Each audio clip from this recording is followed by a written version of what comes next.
A paciente demonstra uma significativa alteração na dinâmica da recordação, marcada por lapsos de memória seletiva e dificuldade em reconhecer eventos traumáticos recentes.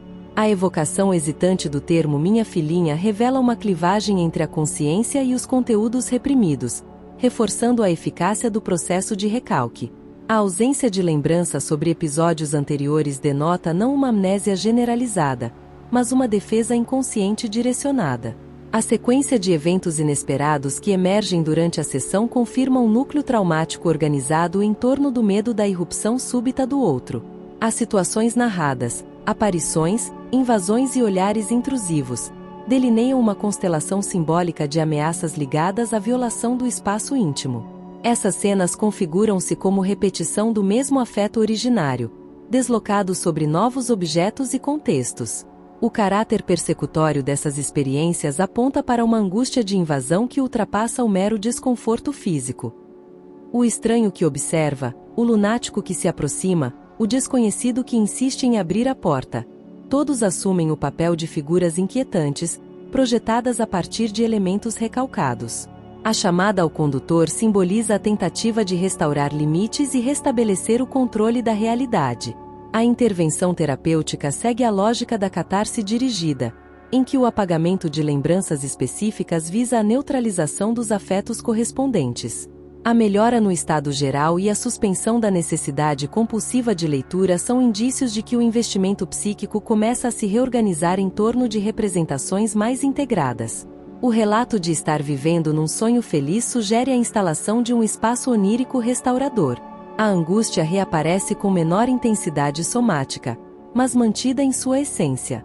A indeterminação do objeto do medo evidencia um estado de regressão em que o eu ainda não consegue discriminar as fontes do desprazer.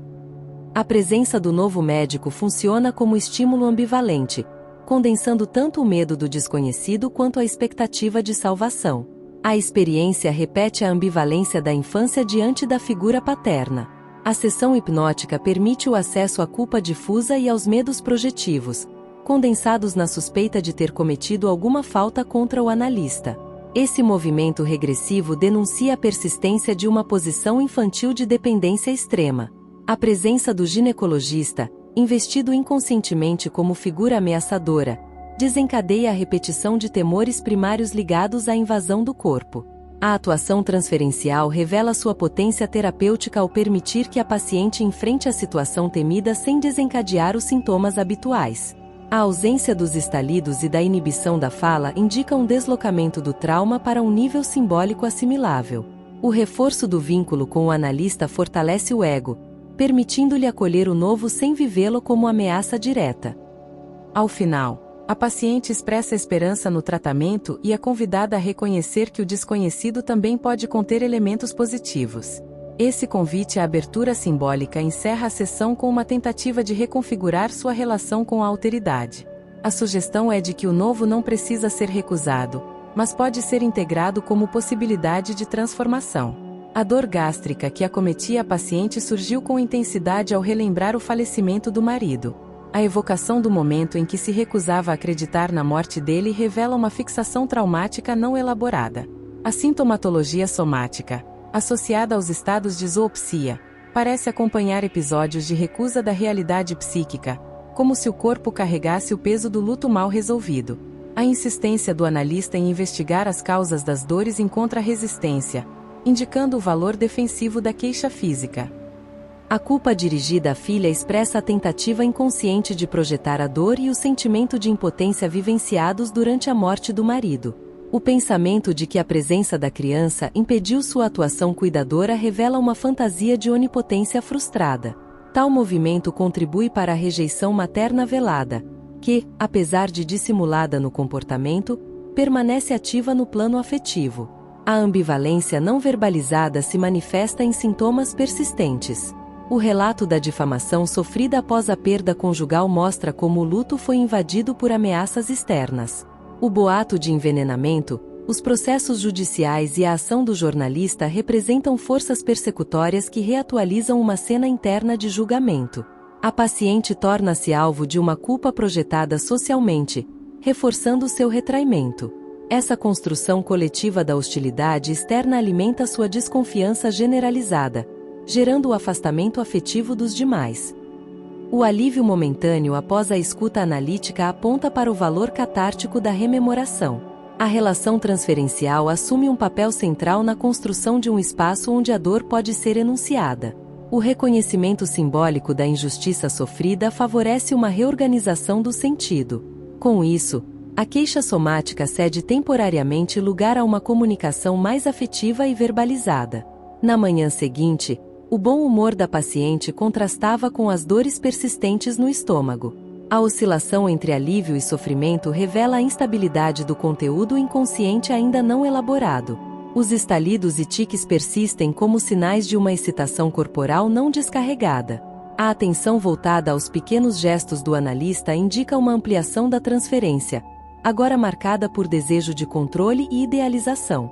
Durante a hipnose, a memória de um espetáculo teatral com a aparição de um lagarto gigante emerge como origem do gigantismo nas imagens de zoopsia. O trauma visual adquire uma significação onírica, onde o animal simboliza forças inconscientes ameaçadoras. A recordação reforça a tese de que o sintoma visual contém elementos condensados de experiências passadas. A imagem do lagarto assume papel estruturante na formação dos delírios visuais. A dor abdominal é vinculada ao ato compulsório de se alimentar após a morte do marido, mesmo sem apetite. O gesto repetido de forçar o corpo a receber o alimento aponta para uma tentativa de manutenção da ordem, apesar do colapso emocional. A somatização funciona como forma de expressão do luto recalcado. A remissão da dor com a imposição das mãos pelo analista sugere o valor simbólico da presença restauradora. A confissão de que preferia a filha primogênita confirma a existência de conflitos maternos não resolvidos. A ambivalência, mantida sob forte repressão, ressurge em momentos de fragilidade. Apesar da dedicação objetiva, a paciente revela uma moralidade severa e autocentrada, o que favorece o surgimento de sentimentos de culpa desproporcionais. A autoacusação se converte em padrão dominante, reforçando a estrutura sintomática. As manifestações discursivas da paciente sob hipnose revelam a fragmentação psíquica causada por lembranças desconexas e angústias não elaboradas. Os relatos sobre animais, figuras maternas excêntricas e mulheres enclausuradas emergem como material simbólico que encena temores inconscientes de abandono, exclusão e perda de identidade. Tais narrativas indicam um psiquismo invadido por elementos arcaicos e regressivos, funcionando como compensação à tensão vivida entre a vida social e o sofrimento psíquico não simbolizado. A dificuldade de conciliar o passado angustiante com a imagem pública da paciente aponta para o conflito entre persona e sombra. A descrição de sua vida ativa e envolvimento com homens influentes contrasta com os estados de paralisia e desorganização corporal, demonstrando a cisão entre o eu adaptado socialmente e os conteúdos reprimidos que assaltam o corpo como sintoma. A recusa consciente em admitir a origem emocional dos sintomas revela a resistência da consciência ao confronto com o inconsciente. A explicação sobre o receio da menstruação reforça a centralidade do corpo como território simbólico da ansiedade.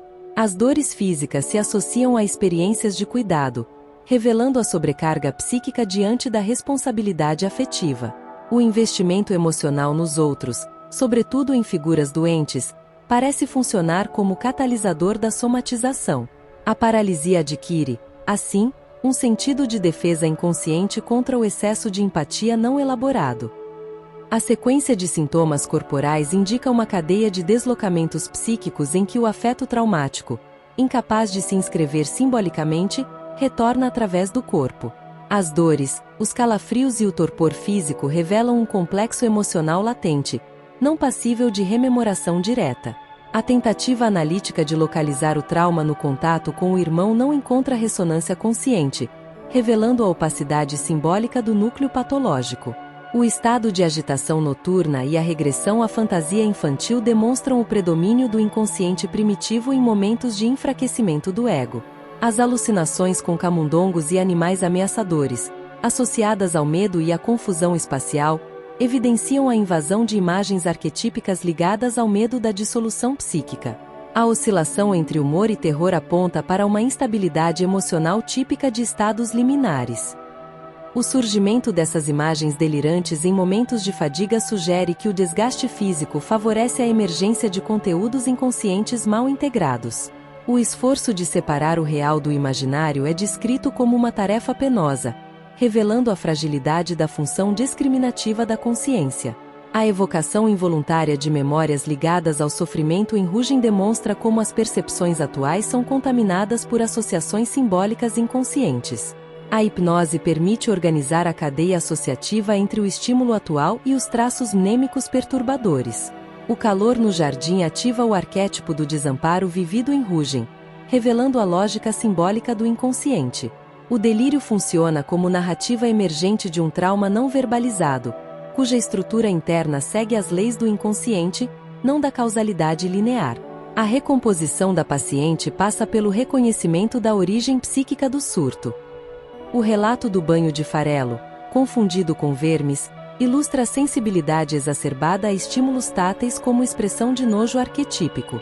A relutância em relatar o episódio indica vergonha e tentativa de repressão secundária. Os sonhos com sanguessugas e cadáveres reforçam o retorno do recalcado em imagens de repulsa e morte. O horror inconsciente, condensado nesses símbolos, revela o conflito interno entre a necessidade de purificação e o medo de contaminação psíquica. O relato da paciente inclui uma lembrança significativa relacionada ao marido, que parece ser um ponto de referência importante em sua história emocional. Vários episódios envolvendo animais aparecem com frequência em seu discurso, especialmente experiências que despertaram medo e ansiedade.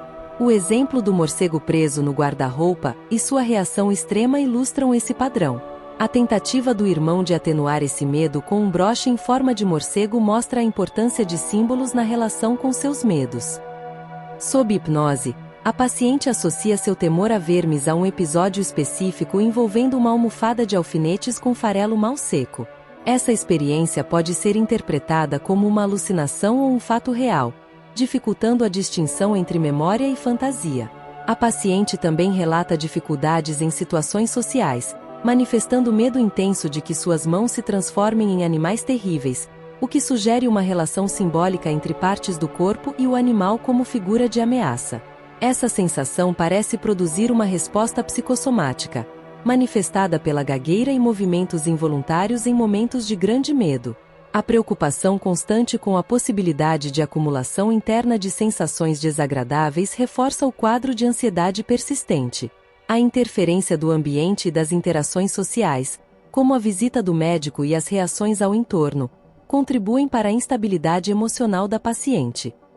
Ela expressa receios específicos relacionados a pessoas próximas e ao futuro, mostrando o impacto dos relacionamentos interpessoais no seu estado psíquico. O tratamento, embora marcado por avanços, ainda encontra resistência e recaídas, sobretudo em decorrência de eventos externos que reativam o sofrimento.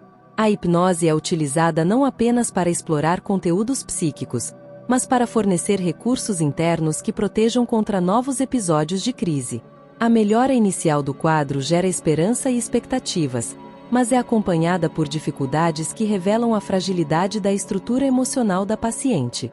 O retorno para casa marca uma fase de vigilância, onde o equilíbrio conquistado pode ser ameaçado por choques emocionais subsequentes. O acompanhamento posterior, por outros médicos, indica a complexidade do caso e a importância da continuidade terapêutica. Um dos aspectos importantes é a doença da filha, que apresenta sintomas nervosos e alterações psicossomáticas semelhantes aos da mãe. Esse fenômeno sugere uma predisposição hereditária ou um impacto transgeracional das experiências emocionais. O tratamento da filha por especialistas em ginecologia revela a interseção entre o corpo e a mente na manifestação das queixas nervosas. A recaída da mãe, influenciada pelo sofrimento da filha e por interpretações equivocadas sobre a responsabilidade médica, demonstra a ligação profunda entre os estados emocionais de ambas. As recriminações e o ressentimento contra os profissionais que tentam ajudar representam uma resistência comum em casos de sofrimento crônico. Essa dinâmica dificulta o progresso terapêutico e requer abordagens cuidadosas. O fracasso da transferência para outro médico em sanatório evidencia a importância da relação terapêutica no processo de cura.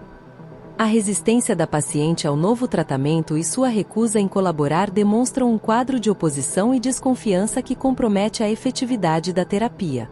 A recuperação ocorre somente após intervenção de uma amiga próxima, que proporciona um ambiente diferente, menos formal e mais acolhedor. O retorno da paciente à Viena e ao tratamento original indica a necessidade de vínculos estabelecidos para a manutenção da melhora. A persistência dos sintomas, embora reduzidos, revela a natureza crônica e complexa da condição. Os chamados estados de confusão ou tempestades na cabeça indicam uma dificuldade contínua em organizar a experiência mental. A descrição das sensações físicas e emocionais da paciente durante o tratamento ilustra a interdependência entre corpo e mente. As dores musculares, as câimbras no pescoço e as alterações sensoriais na perna refletem o impacto dos conflitos psíquicos no funcionamento corporal. A hipnose e a massagem aparecem como intervenções capazes de modular esses sintomas, ainda que os efeitos sejam temporários ou parciais.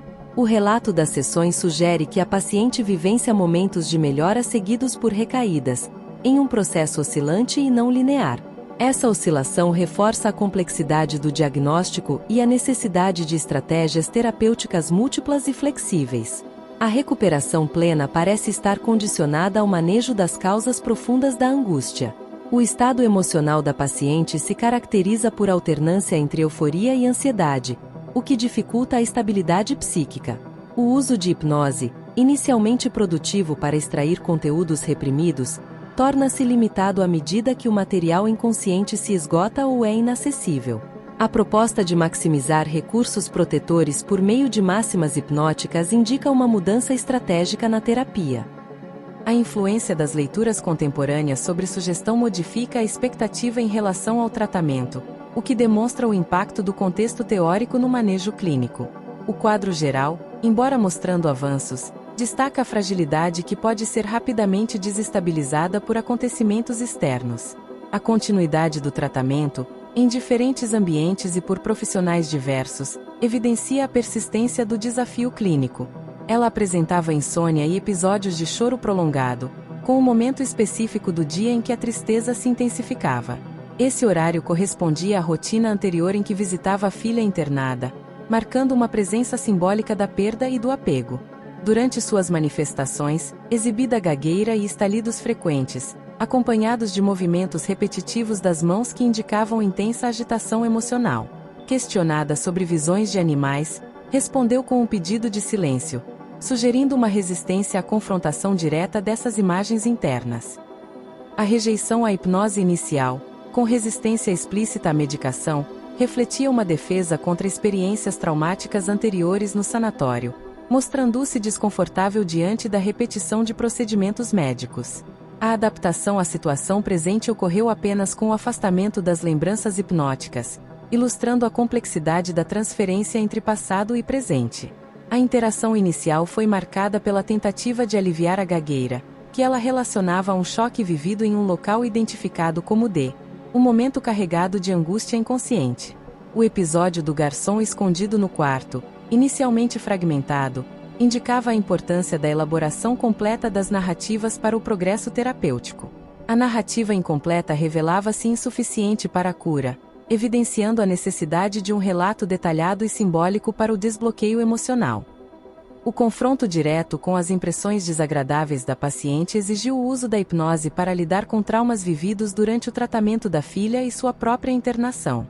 A raiva reprimida direcionada ao médico que a forçou a soletrar palavras desconfortáveis expunha o conflito interno entre submissão e resistência.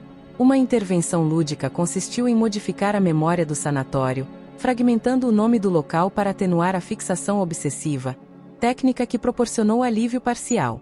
O processo de superação incluiu a identificação e correção da paramnésia compulsiva, demonstrando a importância da flexibilidade e da adaptação terapêutica. A persistência das tempestades na cabeça apresentou-se como desafio maior, com manifestações somáticas e emocionais intensas que impactavam o estado geral da paciente. Esses acessos de desespero foram associados à repetição dos momentos críticos do tratamento da filha, mostrando a transferência do sofrimento e a imbricação entre suas experiências. Em seus momentos de crise, A paciente recorria ao nome da filha como um mecanismo simbólico para dissipar a confusão mental, revelando uma ligação psíquica profunda entre ambas. Esse recurso funcionava como um ancoradouro psíquico, uma tentativa consciente de manter a ordem interna em meio ao caos emocional. O reconhecimento dessa estratégia pela equipe terapêutica permitiu a desnaturalização progressiva desses estados, promovendo a diminuição das crises. O acompanhamento prolongado assegurou a estabilização da paciente, que por algum tempo apresentou-se em estado relativamente equilibrado. Um episódio significativo envolveu a observação do comportamento alimentar, com desperdício de alimentos e rejeição a líquidos simples, sugerindo um padrão neurótico de controle corporal. A preferência por líquidos espessos e a aversão à água indicavam uma rigidez somática e psíquica que comprometia o equilíbrio orgânico. A concentração urinária evidenciava desequilíbrios fisiológicos que dialogavam com a restrição comportamental, ressaltando a interdependência entre corpo e psique. Essa fase do tratamento enfatizava o papel do sintoma como mensagem codificada da psique, que exigia interpretação cuidadosa e respeito à resistência do sujeito. O manejo clínico se orientava pela combinação de técnicas somáticas e psicológicas, visando uma reintegração progressiva do funcionamento global. A compreensão da resistência incluía tanto fatores conscientes quanto inconscientes, demonstrando a complexidade dos processos terapêuticos. A experiência com a paciente destacava a importância do ambiente terapêutico seguro e da adaptação das estratégias frente às reações do sujeito. A historicidade dos sintomas era considerada um campo de significados, onde cada manifestação corporal ou emocional tinha sua razão de ser. O trabalho clínico buscava transformar esses significados, promovendo o desenvolvimento da autonomia psíquica. O acompanhamento cuidadoso era essencial para evitar recaídas e consolidar os avanços obtidos. O relato evidencia ainda a importância do entendimento do contexto familiar e social, que influenciava o curso da doença e da recuperação. A influência do modelo parental sobre as crenças e hábitos da paciente indicava a dimensão intergeracional dos padrões neuróticos. A intervenção focava também na conscientização dessas dinâmicas, promovendo o questionamento e a ressignificação. O processo de cura envolvia, portanto, uma articulação entre o corpo, a mente e o ambiente relacional. A adesão da paciente às mudanças, embora marcada por resistências, apontava para o potencial de transformação. O caso ilustrava as dificuldades inerentes ao tratamento de sintomas neuróticos complexos, que requerem paciência e estratégias multifacetadas. A observação clínica cuidadosa proporcionava informações essenciais para o ajuste contínuo do plano terapêutico. A trajetória da paciente indicava que a melhora não era linear, mas sim um movimento dialético entre progresso e recaída. A paciente expressou que sua digestão sempre se alterava quando consumia mais alimentos ou líquidos, afirmando que precisaria ficar em jejum por vários dias para tolerar algo. A explicação médica de que suas dores gástricas derivavam da angústia, e não do ato de comer ou beber, não a convenceu. Essa resistência revelou um estado de rebelião psicológica profunda, que ficou evidente quando pela primeira vez não foi possível induzi-la ao transe hipnótico. Após impor um prazo para reflexão, o paciente mostrou comportamento submisso e reconheceu, ainda que sob influência externa, que suas dores tinham origem na ansiedade. Sob hipnose, foi possível explorar a cronologia das memórias que fundamentavam sua incapacidade de ingerir alimentos, destacando episódios de punição na infância e experiências marcantes com irmãos doentes que provocavam aversão e náusea associadas à alimentação. O registro dessas lembranças apontou para associações neuróticas entre a comida e experiências desagradáveis, as quais foram cuidadosamente removidas para aliviar a repulsa. A dificuldade em beber água foi vinculada a um episódio familiar de doença gástrica provocada por água contaminada, que deixou marcas duradouras no comportamento alimentar da paciente, manifestando-se em rejeições repetidas mesmo após intervenções médicas. O efeito terapêutico resultante dessas descobertas foi significativo e sustentado. A paciente recuperou o apetite e a ingestão hídrica, e, meses depois, relatou melhora significativa no peso e na alimentação. Esse progresso mostrou a importância de confrontar e ressignificar memórias traumáticas para promover mudanças físicas e psíquicas efetivas no quadro clínico. Acompanhamentos subsequentes indicaram que, apesar das melhorias na saúde física, aspectos do caráter e da disposição psíquica da paciente permaneceram resistentes a mudanças. A inclinação para a autoinquietação e o quadro histérico apresentaram pouca redução, revelando a complexidade das dinâmicas internas e os limites do tratamento em alterar traços de personalidade enraizados.